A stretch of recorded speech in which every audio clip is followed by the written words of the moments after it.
Matt Murdock was blind. A chemical accident at age 9 took his sight and gave him something else, every other sense amplified far beyond human limits. He could hear a heartbeat at 100 yards. Navigate a building by radar. And he used all of it, every night, to protect one neighborhood in New York City, Hell's Kitchen. By day he was a lawyer. Small practice, Hell's Kitchen clients, cases nobody else would take. By night, he put on a red suit and fought the crime that the police couldn't reach and the courts couldn't touch. Nobody was supposed to know the two men were the same person. Then a reporter for the Daily Globe started asking questions.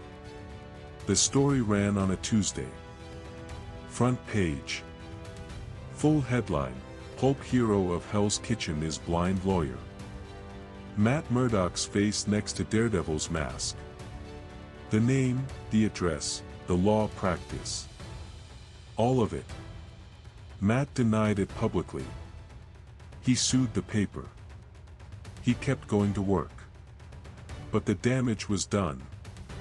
The kingpin, Wilson Fisk, who had run organized crime in New York for decades, read that story and started making calls. So did every criminal whose Operation Daredevil had ever dismantled.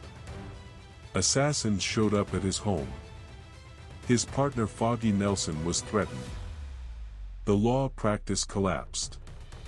Clients couldn't afford to be associated with a man being hunted by every criminal organization in the city. Everything Matt had built as a civilian, his career, his relationships, his name, came apart in less than a week.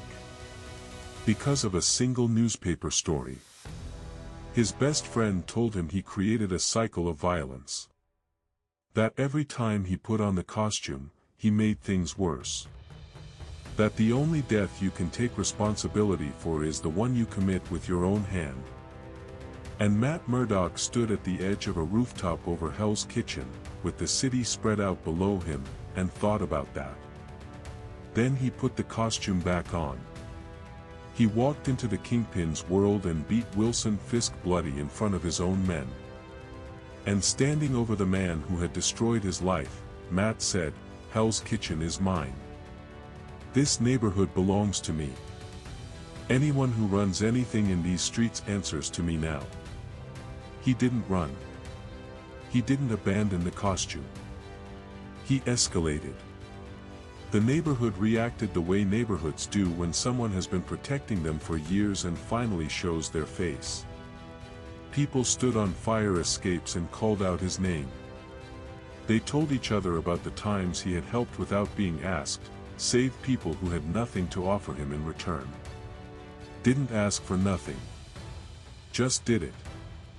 He had always been Daredevil. He was still Daredevil.